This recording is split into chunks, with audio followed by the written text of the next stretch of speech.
في عام 1976 قاعدة برج دويني القاعدة الفرنسية الجوية في باريس وصلت مومياء للملك رمسيس الثاني، واللي معروف عندنا كمصريين رمسيس الثاني، وأقيمت له مراسم استقبال رسمية مهيبة. حضر الاستقبال ده مبعوث الرئيس الفرنسي وقائد القوات المسلحة الفرنسية والسفير المصري في باريس والحرس الجمهوري الفرنسي، وعزفت له الموسيقى العسكرية لحد ما وصلت إلى متحف الإنسان في قلب العاصمة. ويا ترى هو سافر ليه؟ عشان يتم ترميمه ومعالجة المومياء من فطريات أصابتها.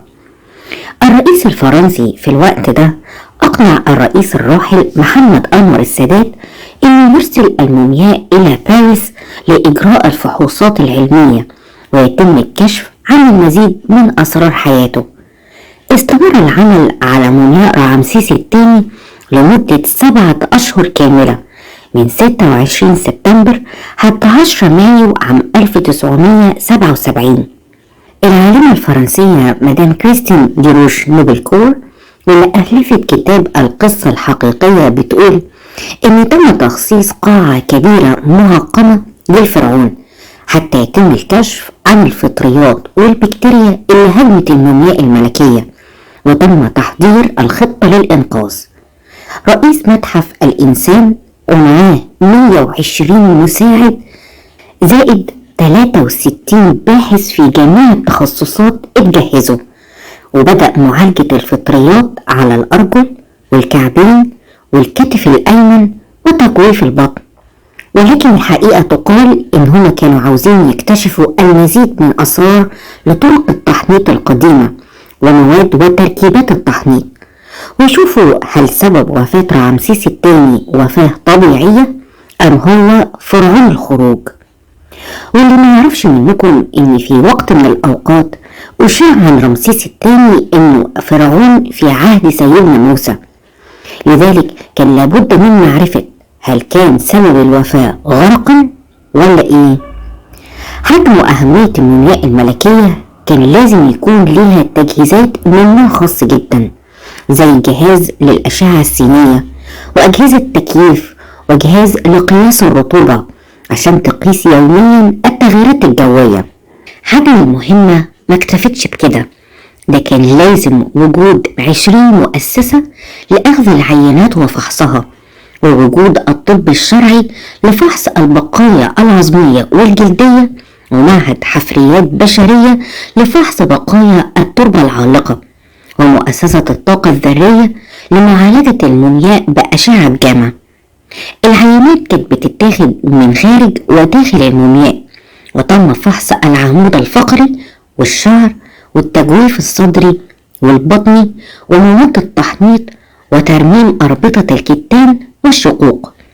فحصوا كمان كتان الحشو وكتان الممتد أسفل المومياء، وتم تعريض المومياء للعلاج الإشعاعي للقضاء على الفطريات.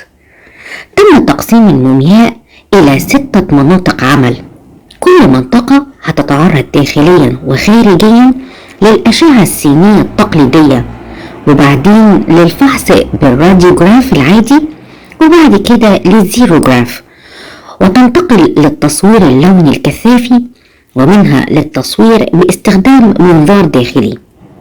أثناء العمل على المومياء الملكية تم الكشف عن بقايا نباتات عالقة، وتعد أقدم عينات نباتات تم أخذها في العالم، وكان في أيضا حبوب لقاح وأخشاب وحبوب ومواد صمغية وحبيبات رمل. طبعا لم يتم الكشف عن هذه الفحوصات إلا بعدها ب8 سنوات في مؤلف كبير بعنوان مومياء رمسيس الثاني عام 1985.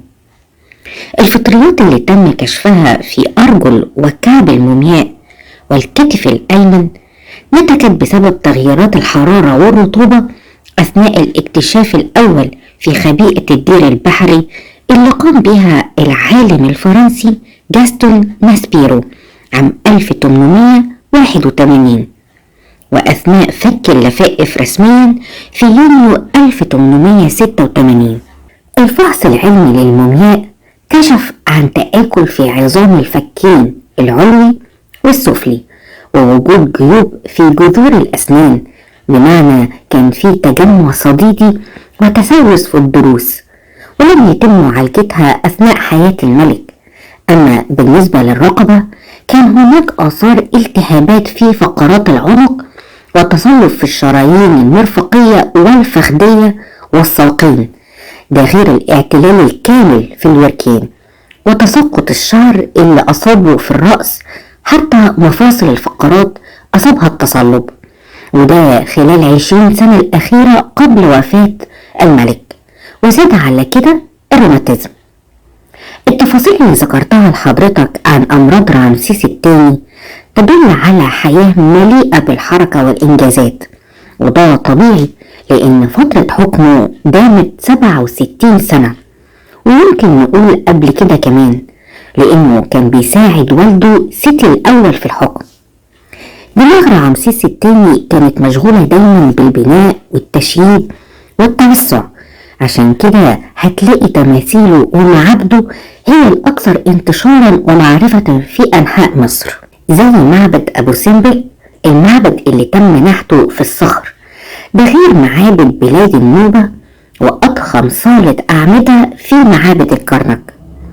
معبد أبيدوس وهو معبد والد سيتي الأول تم الإشارة فيه إنه اشترك في الحكم مع والده. رمسيس في بداية حكمه نقل عاصمة البلاد إلى بلاده في شمال شرق الدلتا، وأطلق عليها بر رمسيس. وهناك اعتقادات بين العلماء إن تم بنائها على أنقاض عاصمة الهكسوس أفاريس. وقسم تاني من العلماء قالوا إن عاصمة تايميس، عاصمة الأسرة 21، هي اللي شيدت على أنقاض مدينة بر رمسيس اللي معروفة دلوقتي بصان الحجر شمال شرق الدلتا. واللي مرجح الرأي ده وجود آثار عديدة يرجع للملك رمسيس الثاني في مدينة تايميس. العام الثاني من حكم رمسيس كان بدأ يظهر خطر القراصنة الشردانة، ودول غثاء بحريون مرتزقة بيقدموا خدمات مقابل المال للمحليين. كان أشير إليهم في عهد أمنحتب الثالث، وأكدت سجلات رمسيس الثاني وتم نقش حربه معاهم على جدران معبد رمسيس الثالث. الشردانة كانوا بيحاولوا يغيروا على الساحل المصري، فقام رمسيس الثاني بدمج العديد من المحاربين ضمن حرسه الشخصي ولاحقهم وهزمهم. بعد هزيمتهم تم تصوير أسرى الشردان ضمن حرس الشخصي للفرعون، ولابسين خوذهم ذات القرون وبها كرة بارزة في الوسط ودروع مستديرة وسيوف نو الثاني العظيمة. كان ده ظهر في نقوش قادش. بحلول عام الرابع في الحكم قام بحملته العسكرية على سوريا، وتعالوا نعرف أبعاد المعركة دي من الأول. أثناء ثورة إخناتون الدينية حدثت اضطرابات خلفت الحرب الأهلية في مصر. الاضطرابات دي خلت الحيثيين يستغلوا الفرصة ويكونوا تحالف ضد الفراعنة، ونجحوا فعلا، والفراعنة فقدوا نفوذهم في كثير من مناطق آسيا الغربية. والملك إخناتون ما عملش حاجة رغم إرسال أمراء مدن السورية والمواليين للفرعون رسائل تطلب النجدة، وعرفت برسائل تر العمرنة. بعد وفاة الملك إخناتون تولى حور محب مقاليد العرش، نظم الشؤون الداخلية لمصر ونجح في إعادة الأمن للبلاد، وتولى من بعده رمسيس الأول، وهو كان شايف إن مصر لابد أن تستعيد نفوذها في آسيا. وكمل مسيرته ابنه سيتي الأول، وعمل حملات عسكرية ضد الحيثيين عشان يقلل تقدمهم ويرجع السيطرة على بلاد الشام، ونجح فعلا، ووصل جيوش الحيثيين بالقرب من قادش سوريا حاليا. فخرج رمسيس الثاني بجيوشه مكون من 4 فيالق، آمون ورا وبتاح وست، تيمنا بأسماء الآلهة في مواجهة ملك معتالي ملك الحيثيين، وقامت معركة كبيرة. كل من النقوش المصرية والحيثيين قصوا علينا هذه المعركة من وجهة نظرهم إن كل طرف منهم هو اللي كسب، ولكن الحقيقة محدش فيهم كسب. رمسيس الثاني كان معسكر بالقرب من قادش، دخل عليه 2 من البدو الشاسو، قالوا له إن إحنا هربنا من ملك الحيثيين وبنقدم ليك الولاء والطاعة، وما كان من رمسيس إلا إن هو سلموا لرجالهم لاستجوابهم، وبلغوه إن ملك الحيثيين بعد عن الموقع واتجه إلى شمال سوريا. وفي الحقيقة إن ال2 بدو ما كانوا إلا جواسيس أرسلهم ملك الحيثيين بنفسه. الغلطة اللي وقع فيها الملك رمسيس إنه متأكدش من المعلومات، أخد نفسه وفيلق آمون وعبر نهر العاصي ثم إلى مرتفع شمال غرب قادش، وعسكر هناك منتظر باقي الجيش. في الأثناء ده جيشه قبض على 2 من جنود الحيثيين الكشافة، وبعد الاستجواب عرفوا الحقيقة الكاملة إن جيش الحيثيين متجه إلى نهر العاصي لمفاجأة الجيش المصري، وفعلا تخطى نهر العاصي ودمر فيلق رع بسبب الخطأ التكتيكي اللي عمله رمسيس، إنه ساب مسافة كبيرة بين الفيالق.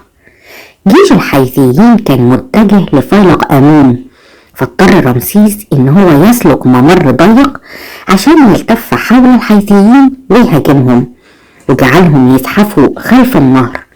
وكانت العناية الإلهية كبيرة بيه، لأن الإمدادات من جنود بلاد أمور انضمت ليه، فتراجع الحيثيين وتركوا عربتهم الحربية وفروا هاربين. فتحت الخسارة اللي تعرض لها الجيشين جعلهم يلجأوا للصلح وتوقيع أول اتفاقية سلام بينهم في التاريخ، وده كان في عام 21 من حكم رمسيس الثاني، يعني سنة 1280 قبل الميلاد. بنود المعاهدة دي تشمل تأسيس حلف هجومي دفاعي بين رمسيس الثاني والملك الحيثي خاتون سالي، وتم تعزيز هذه الاتفاقية بزواج دبلوماسي من ابنة ملك الحيثيين، وأمر ملك مصر بتسجيل هذا الزواج على جدران معبد الكرنك وأبو سمبل.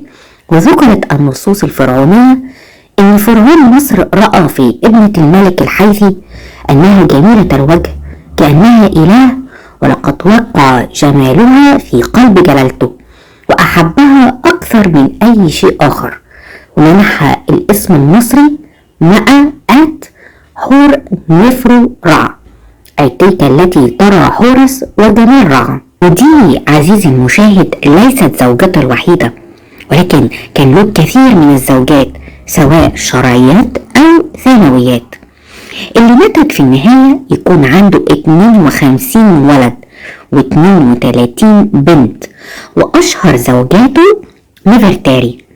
في عام 1956 تم إنتاج فيلم أمريكي سينمائي ضخم من إخراج سيسيل بي ديميل، وبطولة النجم تشارلت هيستون في دور النبي موسى عليه السلام، والنجم يول براينر في دور رمسيس الثاني. الفيلم كان اسمه الوصايا ال10. الفيلم ده ثبت في عقول الكثير ان رمسيس الثاني هو فرعون الخروج بناء عن دلائل تاريخية مغلوطة غير معتمدة على اي مصدر اثري مؤكد.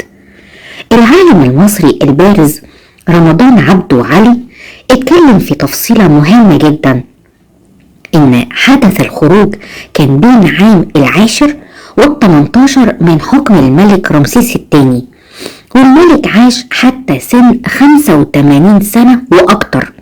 معنى كده ان عام 18 كان عنده 48 سنة. ومانيتون قال ان رمسيس الثاني استمر 66 سنة وشهرين، يبقى ازاي؟ وعشان كده عزيزي المشاهد، مع الاستخدام الخاطئ لتاريخنا للترويج لأفلامهم وأهدافهم، يخليني أسلط الضوء عليها واكشفها وبعد كده أسألك، عرفت